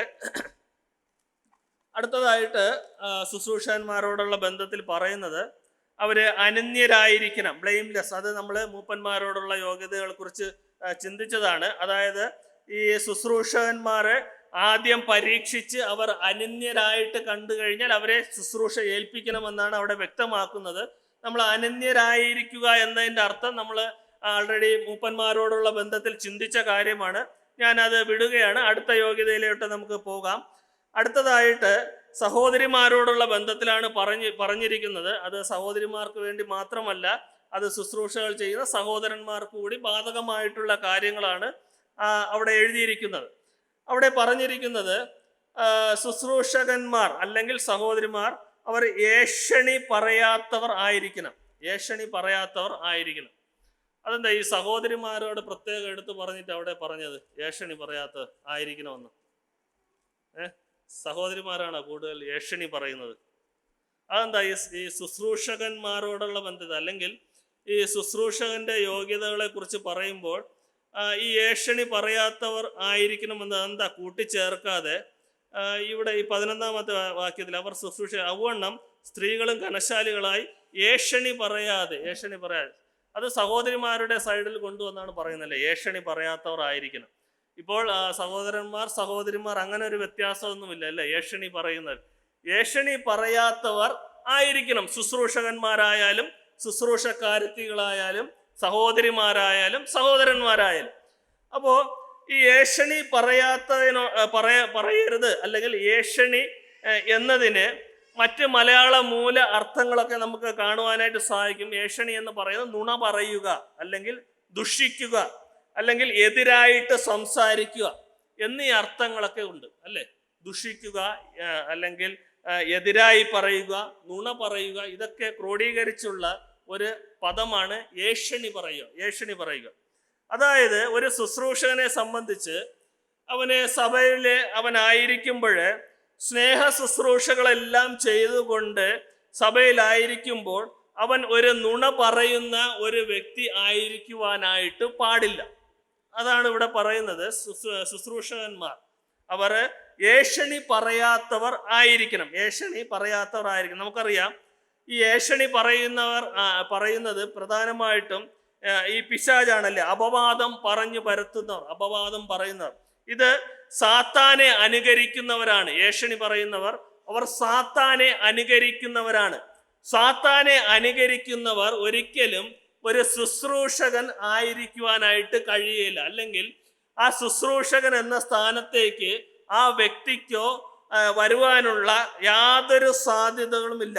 അതായത് മറ്റുള്ളവരുടെ രഹസ്യങ്ങളും കാര്യങ്ങളും മറ്റുള്ളവരുമായിട്ട് പറഞ്ഞു പരുത്തി, നമ്മൾ പറയാറില്ലേ പാട്ടുപാടി നടക്കുക എന്നൊക്കെ, അങ്ങനെ ഏഷണി പറഞ്ഞ് നടക്കുന്ന ഒരു വ്യക്തി ശുശ്രൂഷകന്റെ സ്ഥാനത്തേക്ക് വരുവാനുള്ള യോഗ്യത ഇല്ല. നമ്മൾ യാക്കോബിന്റെ ലേഖനം 4-ാമത്തെ അധ്യായം അതിൻ്റെ 11-ാമത്തെ വാക്യത്തിലോട്ട് വരുമ്പോൾ അവിടെ പറയുന്നു, സഹോദരന്മാരെ അന്യോന്യം ദുഷിക്കരുത്. തൻ്റെ സഹോദരനെ ദുഷിക്കുകയും വിധിക്കുകയും ചെയ്യുന്നവൻ ന്യായപ്രമാണത്തെ ദുഷിക്കുകയും ന്യായപ്രമാണത്തെ വിധിക്കുകയും ചെയ്യുന്നു. അവിടെ വളരെ വ്യക്തമായിട്ട് ഈ ഏഷണി പറയുക അല്ലെങ്കിൽ ദുഷിക്കുക എന്നുള്ള പദം 3 പ്രാവശ്യം അവിടെ എടുത്തു പറഞ്ഞിട്ടുണ്ട്. നിങ്ങൾ ശ്രദ്ധിച്ചു കഴിഞ്ഞാൽ മനസ്സിലാകും. ഒന്നാമത് പറയുന്നത് അന്യോന്യം ദുഷിക്കരുത്, അന്യോന്യം ദുഷിക്കരുത്. സഹോദരനെ ദുഷിക്കുകയും വിധിക്കുകയും ചെയ്യുന്നവൻ. കൂടാതെ പറയുന്നു ന്യായപ്രമാണത്തെ ദുഷിക്കുക. അപ്പോൾ ഇങ്ങനെയൊക്കെ ചെയ്യുന്ന ഒരു വ്യക്തി ശുശ്രൂഷകനായിരിക്കുവാനായിട്ട് പാടില്ല. അല്ലെങ്കിൽ ശുശ്രൂഷക സ്ഥാനത്ത് നിന്ന് ഇങ്ങനെയൊക്കെ ചെയ്യുകയാണെങ്കിൽ ആ വ്യക്തി ശുശ്രൂഷകൾ ചെയ്യുവാനായിട്ട് പാടില്ല. അതാണ് ഇവിടെ പറയുന്നത്. ഏഷണി പറയാത്തവൻ ആയിരിക്കണം, ഏഷണി പറയാത്തവൻ ആയിരിക്കണം. ഞാൻ പെട്ടെന്ന് മുന്നോട്ട് പോട്ടെ. നമ്മൾ സദൃശവാക്യം 10-ാമത്തെ അധ്യായം അതിൻ്റെ 18-ാമത്തെ വാക്യത്തിൽ വായിക്കുന്നു, ഏഷണി പറയുന്നവൻ ഫോഷൻ, ഏഷണി പറയുന്നവൻ ഫോഷൻ. സദൃശവാക്യം 11-ാം അധ്യായം 13-ാമത്തെ വാക്യത്തിൽ പറയുന്നു, ഏഷണിക്കാരനായി നടക്കുന്നവൻ രഹസ്യം വെളിപ്പെടുത്തുന്നു. സദൃശവാക്യം 16-ാം അധ്യായം 28-ാം വാക്യം, വക്രതയുള്ള മനുഷ്യൻ വഴക്കുണ്ടാക്കുന്നു, ഏഷണിക്കാരൻ മിത്രങ്ങളെ ഭേദിപ്പിക്കുന്നു. സദൃശവാക്യം 18-ന്റെ 8-ാം വാക്യം, ഏഷണിക്കാരന്റെ വാക്ക് സ്വാദുഭോജനം പോലെ ആയിരിക്കുന്നു. അപ്പോ ഈ ഏഷണി പറയുന്ന ഒരു അല്ലെങ്കിൽ ഏഷണിയുള്ള ഒരു വ്യക്തി ശുശ്രൂഷക്കാരനായിട്ട് ആയിരിക്കുവാനായിട്ട് പാടില്ല. അങ്ങനെയുള്ള ഒരു വ്യക്തി ശുശ്രൂഷയിൽ ഉണ്ടായിരുന്ന എന്ത് സംഭവിക്കും? ഏഷണി പറയുന്ന ഒരു വ്യക്തി ശുശ്രൂഷക്കാരൻ അല്ലെങ്കിൽ ശുശ്രൂഷയിൽ ഉണ്ടായിരുന്നു കഴിഞ്ഞാൽ എന്ത് സംഭവിക്കും? അവരെപ്പോഴും സഹോദരി സഹോദരന്മാരെ ദുഷിച്ചുകൊണ്ടേയിരിക്കും, ദുഷിച്ചുകൊണ്ടേയിരിക്കും. നമ്മൾ വായിച്ചല്ലോ, സദൃശവാക്യങ്ങൾ വായിച്ചല്ലോ, അവൻ രഹസ്യങ്ങളെ വെളിപ്പെടുത്തും, രഹസ്യങ്ങളെ വെളിപ്പെടുത്തും. അതായത് പറയുവാൻ പാടില്ലാത്ത കാര്യങ്ങൾ അവർ പറഞ്ഞു പരത്തി നടക്കും. അല്ലെങ്കിൽ മറ്റുള്ളവർ അറിയാതിരിക്കേണ്ടുന്ന കാര്യങ്ങൾ അവൻ അറിയാം. അത് പക്ഷേ മറ്റുള്ളവരുമായിട്ട് പങ്കുവച്ച് മറ്റുള്ള ആ വ്യക്തിയെ അടിച്ച് അമർത്തുന്ന ഒരു മനോഭാവം ഉള്ളവൻ ആയിരിക്കരുത്. അതാണ് രഹസ്യങ്ങളെ വെളിപ്പെടുത്തുന്ന ഒരു വ്യക്തി ആയിരിക്കരുത്, രഹസ്യങ്ങൾ വെളിപ്പെടുത്തുന്ന വ്യക്തി ആയിരിക്കരുത്. കൂടാതെ തന്നെ നമ്മൾ ആ സദൃശവാക്യങ്ങളിൽ വായിച്ചത് ഈ ഏഷണി അല്ലെങ്കിൽ ഈ ഏഷണി പറയുന്ന വ്യക്തി മറ്റ് കൂട്ടു ശുശ്രൂഷകന്മാർ അല്ലെങ്കിൽ കൂട്ടു സഹോദരന്മാരെ അവർ വേലയിൽ നിന്ന് പിന്തിരിപ്പിക്കുന്നവർ ആയിരിക്കും. ഈ ഏഷണി പറയുന്നവർ വേലയിൽ നിന്നും അല്ലെങ്കിൽ ഒരു പോസിറ്റീവായിട്ടുള്ള അല്ലെങ്കിൽ നല്ല വശം അല്ലെങ്കിൽ നല്ല കാര്യങ്ങൾ പറയാതെ മോശമായിട്ടുള്ള കാര്യങ്ങൾ പറഞ്ഞ് ചെയ്യുന്ന ഒരു വ്യക്തിത്വമായിരിക്കും ഈ ഏഷണി പറയുന്നവർ. അതായത് ശുശ്രൂഷകൾ ചെയ്യുവാനായിട്ട് പ്രോത്സാഹനം നൽകാതെ മടുപ്പുളവാക്കുന്ന കാര്യങ്ങൾ പറയുന്ന ഒരു വ്യക്തിത്വമായിരിക്കും ഈ ഏഷണി പറയുന്നവർ. കൂടാതെ തന്നെ നമ്മൾ വായിച്ചല്ലോ, ഈ സദൃശവാക്യങ്ങളിൽ വായിച്ചു 16-ാം അധ്യായം, അതെനിക്ക് വളരെ ഇഷ്ടപ്പെട്ട ഒരു വാക്യം. സദൃശവാക്യം 16-ന്റെ 28, വക്രതയുള്ള മനുഷ്യൻ വഴക്കുണ്ടാക്കുന്നു, ഏഷണിക്കാരൻ മിത്രങ്ങളെ ഭേദിപ്പിക്കുന്നു. ഏഷണിക്കാരൻ മിത്രങ്ങളെ സമ്പാദിപ്പിക്കുന്നു എന്നല്ല, മിത്രങ്ങളെ ഭേദിപ്പിക്കുന്നു. ഏഷണിക്കാരൻ മിത്രങ്ങളെ ഭേദിപ്പിക്കുന്നു എന്ന് പറഞ്ഞു കഴിഞ്ഞാൽ മറ്റുള്ളവരിൽ നിന്നും ആ വ്യക്തിയെ അകറ്റി നിർത്തുക, അല്ലെങ്കിൽ സഭയുടെ ശുശ്രൂഷകളിൽ നിന്നും ആ വ്യക്തിയെ മാറ്റി നിർത്തുവാനുള്ള പ്രോത്സാഹനം കൊടുക്കുക. അതാണ് മിത്രങ്ങളെ ഭേദിപ്പിക്കുക. മിത്രങ്ങളെ ഭേദിപ്പിക്കുക. താനോ ഒന്നും ചെയ്യുന്നില്ല, അത് മറ്റുള്ളവരോട് പറഞ്ഞ് നിരുത്സാഹപ്പെടുത്തി, വേലകളിൽ നിന്നും നിരുത്സാഹപ്പെടുത്തി മാറ്റി നിർത്തുക. അതാണ് മിത്രങ്ങളെ ഭേദിപ്പിക്കുക. മിത്രങ്ങളെ സമ്പാദിക്കുന്നത് നല്ല ശുശ്രൂഷകനാണ്. എന്നാൽ ഈ ഒരു ഏഷണി പറയുന്ന ശുശ്രൂഷകൻ മിത്രങ്ങളെ ഭേദിപ്പിക്കുന്നവനായിട്ട് തീരുവാനുള്ള എല്ലാ സാധ്യതകളും ഉണ്ട്. കൂടാതെ തന്നെ നമ്മൾ ഒരു വാക്യം വായിച്ചത്, ഈ സദൃശവാക്യം 18:8 വായിച്ചല്ലോ, ഏഷണിക്കാരൻ്റെ വാക്ക് സ്വാദുഭോജനം പോലെ ആയിരിക്കുന്നു. സ്വാദുഭോജനം എന്താ? സ്വാദുഭോജനം എന്ന് പറഞ്ഞാൽ എന്താ? കയ്പുള്ള ഭക്ഷണമാണ് സ്വാദുഭോജനം. നല്ല ടേസ്റ്റ് ആയിരിക്കും അല്ലേ? ടേസ്റ്റി ഫുഡല്ലേ സ്വാദു ഭക്ഷണം എന്ന് പറയുന്നത്. അപ്പോൾ ഈ ഏഷണിക്കാരൻ്റെ വാക്ക് അല്ലെങ്കിൽ സംസാരം എന്ന് പറയുന്നത് എന്താ? സ്വാദുഭോജനം, നല്ല ഭക്ഷണം പോലെ ഇരിക്കും. അത് കേട്ടുകൊണ്ടേയിരിക്കും, നല്ല സുഖമായിരിക്കും. നമുക്ക് സമയം പോകുന്നത് അറിയത്തില്ലല്ലേ? കേട്ടാലും നമുക്ക് ഭയങ്കര മനസ്സിൽ സന്തോഷവും ഉല്ലാസവും ആനന്ദമൊക്കെ ഇങ്ങനെ ലഭിച്ചുകൊണ്ടിരിക്കും അല്ലേ?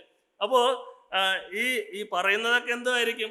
അപവാദങ്ങൾ, നമ്മൾ ചിന്തിച്ചതുപോലെ മറ്റുള്ള ഭിന്നിപ്പിക്കുന്ന കാര്യങ്ങളും അതൊക്കെ ആയിരിക്കും ഈ ഭോജനത്തിലൂടെ നമുക്ക് ഇങ്ങനെ തന്നുകൊണ്ടേയിരിക്കുന്നത്. പക്ഷെ നമ്മളൊക്കെ അതൊക്കെ കേട്ട് പോരട്ടെ എന്ന് പറഞ്ഞ് ആസ്വദിച്ചു കൊണ്ടേയിരിക്കും. അപ്പോൾ ഈ ഒരു ശുശ്രൂഷകനെ സംബന്ധിച്ച് അവന് ഇങ്ങനെയുള്ള സ്വാദുഭോജനം, അല്ലെങ്കിൽ ഏഷണി പറയുന്നവൻ ഇങ്ങനെയുള്ള സ്വാദുപരമായിട്ടുള്ള സംസാരങ്ങൾ, പ്രവർത്തികളൊക്കെ തരുവാനായിട്ടുള്ള എല്ലാ സാധ്യതകളുമുണ്ട്. അതുകൊണ്ട് അവരിൽ നിന്ന് മാറി നിൽക്കുക. അതായത് അവരെ എന്തെങ്കിലും ഒരു തെറ്റ് കാണുവാനായിട്ട് സൂക്ഷിച്ചിരിക്കുന്നവരാണ്.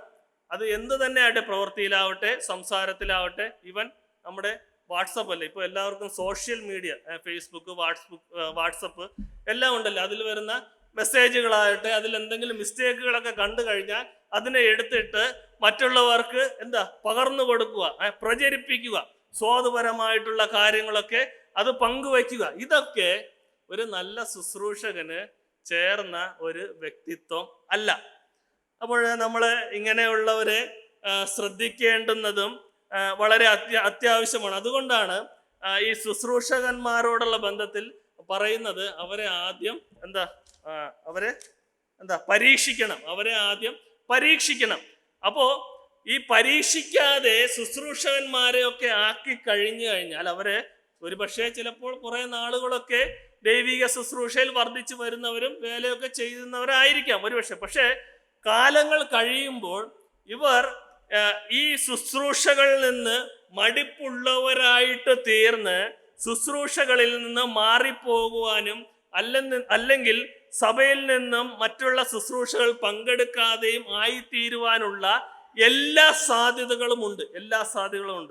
അപ്പോൾ ശുശ്രൂഷകന്മാരെ സഭയിൽ അത് ഓരോ കാര്യങ്ങൾ ഏൽപ്പിക്കുമ്പോൾ അത് വളരെ ഉത്തരവാദിത്തമുള്ള കാര്യമാണെന്ന് വിചാരിച്ച് ഏൽപ്പിക്കുകയും അത് ചെയ്യേണ്ടുന്നതും ഏറ്റവും അത്യാവശ്യമുള്ള കാര്യമാണ്. നമുക്കറിയാം, സഭയിലെ ഭിന്നിപ്പുകളും മറ്റും ഒക്കെ വരുന്നത് ഈ ശുശ്രൂഷകന്മാരോടുള്ള ബന്ധത്തിലും മറ്റുമൊക്കെയാണ്. നമുക്കത് വളരെ വ്യക്തമായിട്ട് അറിയാം. എന്നാൽ ഇതൊക്കെ നമുക്ക് കുറേയൊക്കെ നമുക്ക് അത് ഇല്ലാതാക്കുവാനായിട്ട് സാധിക്കും.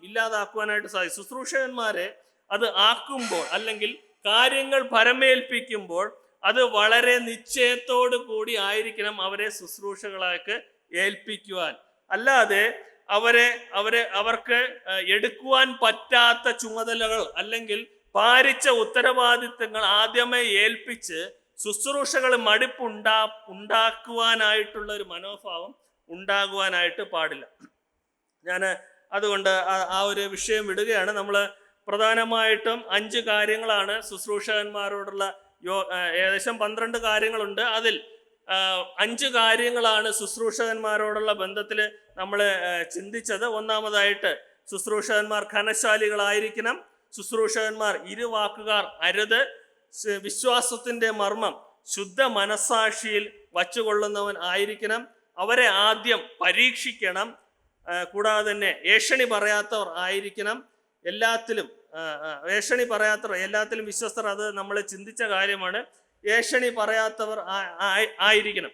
അപ്പോൾ ഇത്രയും കാര്യങ്ങളാണ് ഒരു ശുശ്രൂഷകന്മാരോടുള്ള ബന്ധത്തിൽ ഇവിടെ വെളിപ്പെടുത്തിയിരിക്കുന്ന കാര്യം. ഈ യോഗ്യതകളൊക്കെ പറഞ്ഞിട്ട് ഒരു വാക്യം കൂടി ആ വാക്യത്തിൻ്റെ അവസാനം പറയുന്നുണ്ട്. 1 തിമോഥെയോസ് 3-ാം അധ്യായം 13-ാമത്തെ വാക്യം. നന്നായി ശുശ്രൂഷ ചെയ്തിട്ടുള്ളവർ തങ്ങൾക്ക് നല്ല നിലയിലും ക്രിസ്തുയേശുവിലുള്ള വിശ്വാസത്തിൽ വളരെ പ്രാഗൽഭ്യവും സമ്പാദിക്കുന്നു. അപ്പോൾ ഇവിടെ പറയുന്നത് നന്നായി ശുശ്രൂഷ ചെയ്തിട്ടുള്ളവർ. അപ്പോൾ നന്നായി ശുശ്രൂഷ ചെയ്യുന്നവരുണ്ട്, മോശമായിട്ട് ശുശ്രൂഷ ചെയ്യുന്നവരുമുണ്ട്. നമ്മൾ മൂപ്പന്മാരോടുള്ള ബന്ധത്തിൽ അത് പഠിച്ചൊരു കാര്യമാണ്. നന്നായി ഭരിക്കുന്ന മൂപ്പന്മാർ എന്നൊരു പദപ്രയോഗം നമുക്ക് കാണുവാൻ സാധിക്കും. ഞാൻ വേദഭാഗം ഓർക്കുന്നില്ല. ഓക്കെ. നന്നായി ഭരിക്കുന്ന മൂപ്പന്മാർ. അതുപോലെ തന്നെ ഈ ശുശ്രൂഷകന്മാരോടുള്ള ബന്ധത്തിൽ ഇവിടെ പറയുകയാണ് നന്നായി ശുശ്രൂഷ ചെയ്തിട്ടുള്ളവർ. അപ്പോൾ ശുശ്രൂഷകന്മാരുടെ ഇടയിലുമുണ്ട് അല്ലെ, ശുശ്രൂഷകന്മാരുടെ ഇടയിലുണ്ട് നന്നായി ശുശ്രൂഷ ചെയ്യുന്നവരുണ്ട്, അല്ലെങ്കിൽ ഞെരങ്ങിക്കൊണ്ട് ശുശ്രൂഷ ചെയ്യുന്നവരുണ്ട്, മറ്റുള്ളവരുടെ നിർബന്ധത്താൽ ശുശ്രൂഷ ചെയ്യുന്നവരുണ്ട്, വേണോ വേണ്ടാതെ ശുശ്രൂഷ ചെയ്യുന്നവരുണ്ട്. ഇങ്ങനെയുള്ള പല കാറ്റഗറികളും ശുശ്രൂഷകന്മാരോടുള്ള ബന്ധത്തിലുമുണ്ട്. എന്നാൽ ഇവിടെ പറയുന്നത് നന്നായി ശുശ്രൂഷ ചെയ്തിട്ടുള്ളവർ തങ്ങൾക്ക് നല്ല നിലയിലും ക്രിസ്തുയേശുവിലുള്ള വിശ്വാസത്തിൽ വളരെ പ്രാഗൽഭ്യവും സമ്പാദിക്കുന്നു. പ്രിയമുള്ളവരെ, ഇത് നമ്മൾ മറന്നു പോകാൻ പാടില്ലാത്ത ഒരു കാര്യമാണ്. നമ്മളെല്ലാവരും സഭയിലെ ശുശ്രൂഷകളൊക്കെ ചെയ്യുന്നവരാണ്. എന്നാൽ ഈ ഒരു വാക്യം എടുത്ത് ഈ ഒരു വാക്യത്തിൻ്റെ അടിസ്ഥാനത്തിലായിരിക്കണം നമ്മുടെ ശുശ്രൂഷകൾ ചെയ്യേണ്ടത്. നന്നായി ശുശ്രൂഷ ചെയ്യണം. അവർ ഒരിക്കലും ലജ്ജിച്ചു പോകുവാനായിട്ട് തീരുന്നില്ല, അല്ലെങ്കിൽ അവർക്ക് പ്രതിഫലം കിട്ടുവാതിരിക്കുവാനുള്ള സാധ്യതയില്ല. അവരെ കുറിച്ച് പറയുന്നത് അവർ നല്ല നിലയിൽ അത് ഞാൻ ഇങ്ങനെ ചിന്തിക്കുന്നു, അവർ ഭൂമിയിലായിരിക്കുമ്പോൾ തന്നെ, അല്ലെങ്കിൽ കർത്താവായ യേശുക്രിസ്തുവിൻ്റെ പ്രത്യക്ഷത വരുന്നതിന് മുമ്പ് തന്നെ അവർ ഭൂമിയിൽ വെച്ച് നല്ല നിലയിലാവും. നന്നായി ശുശ്രൂഷ ചെയ്തിട്ടുള്ളവർ തങ്ങൾക്ക് നല്ല നില ലഭിക്കുവാനായിട്ട് പോവുകയാണ്. അപ്പോൾ ഈ ഒരു മനോഭാവം നമ്മൾ ഉള്ളിൽ ഉൾക്കൊണ്ട്, അല്ലെങ്കിൽ ഉള്ളിൽ കണ്ടുകൊണ്ട് ആയിരിക്കണം നമ്മൾ ശുശ്രൂഷകൾ ചെയ്യുവാനായിട്ട് ആയിരിക്കണം. കൂടാതെ തന്നെ ക്രിസ്തുയേശുവിലുള്ള വിശ്വാസത്തിൽ വളരെ പ്രാഗൽഭ്യവും സമ്പാദിക്കുന്നു. അല്ലാതെ അവിടെ ധനം, കൂടുതൽ പണം അങ്ങനെ സമ്പാദിക്കുന്നു എന്നല്ല അവിടെ പറയുന്നത്. ക്രിസ്തുയേശുവിലുള്ള വിശ്വാസത്തിൽ വളരെ പ്രാഗൽഭ്യവും സമ്പാദിക്കുന്നു. പ്രിയമുള്ളവരെ, നമ്മൾ ഈ ഒരു മനോഭാവത്തോട് കൂടി ആയിരിക്കണം ദൈവിക ശുശ്രൂഷകൾ ചെയ്യുവാനായിട്ടും അത് ആയിരിക്കേണ്ടതും. മനുഷ്യരാണ്, കുറവുകൾ, കുറ്റങ്ങൾ അനേകമുണ്ട്. നമ്മളെ തന്നെ സ്വയം പരിശോധിക്കാം. ഞാൻ കഴിഞ്ഞ നാളുകളിൽ സഭയിൽ ശുശ്രൂഷകൾ അനേകം ചെയ്തിട്ടുണ്ട്. ഓരോരുത്തർക്കും ഓരോ ശുശ്രൂഷകളുണ്ട്.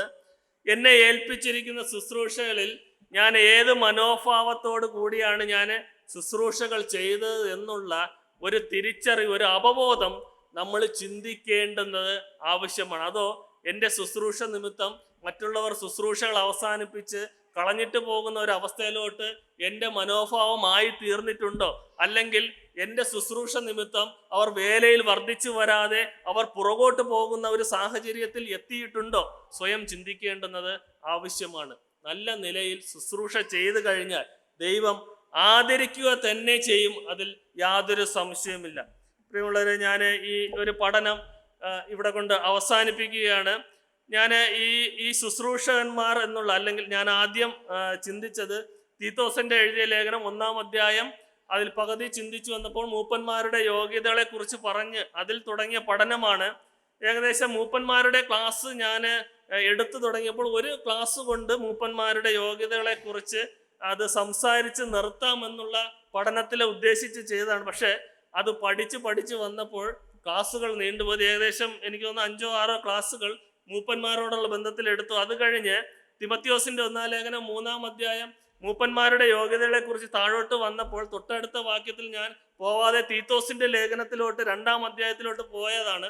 പക്ഷേ മൂപ്പന്മാരുടെ യോഗ്യതകൾ പറഞ്ഞ് അതിനോട് ചേർന്ന് തന്നെ ഔവണ്ണം ശുശ്രൂഷകന്മാർ, ആ ഒരു വാക്യത്തിൽ എന്നെ അവിടെ അത് ഒന്ന് പിടിച്ചു നിർത്തി. ഔവണ്ണം ശുശ്രൂഷകന്മാർ, ഇതുകൂടി ഒന്ന് ചിന്തിച്ച് പോയി കഴിഞ്ഞാൽ ഏറ്റവും നല്ലതായിരിക്കുമല്ലോ. ശുശ്രൂഷന്മാരോടുള്ള ബന്ധത്തിൽ അതും ഒരു ക്ലാസ് മതി എന്നുള്ള ആ ഒരു ചിന്തയിലാണ് ഞാൻ പഠിച്ചു പോയത്. പക്ഷെ പഠിച്ചു വന്നപ്പോൾ അത് അർത്ഥങ്ങൾ കൂടുതൽ കിട്ടി, ചിന്തകൾ കൂടുതൽ കിട്ടി, വാക്യങ്ങൾ കൂടുതൽ കിട്ടി. അങ്ങനെയാണ് ഇത് മുന്നോട്ട് പോയത്. ഏകദേശം ശുശ്രൂഷകന്മാരോടുള്ള ബന്ധം 4 ക്ലാസ്സുകൾ എടുത്തു. എന്നെക്കാൾ യോഗ്യതകളും അല്ലെങ്കിൽ ശുശ്രൂഷകൾ ചെയ്ത സഹോദരി സഹോദരന്മാർ എൻ്റെ മധ്യേ ഉണ്ട്. ഞാൻ എടുത്ത ഈ ക്ലാസ്സുകൾ എന്തെങ്കിലും തിരുത്തലുകൾ അല്ലെങ്കിൽ എന്തെങ്കിലും മിസ്റ്റേക്കുകൾ ഉണ്ടെങ്കിൽ സഹോദരന്മാർ അതെനിക്ക് പറഞ്ഞു തരികയും തിരുത്തി തരികയും ചെയ്യണം. എന്നാൽ മാത്രമേ എനിക്കത് അറിയുവാനായിട്ടും എൻ്റെ മുന്നോട്ടുള്ള പഠനത്തിലും അത് സഹായകരമായിട്ടും തീരുകയുള്ളൂ.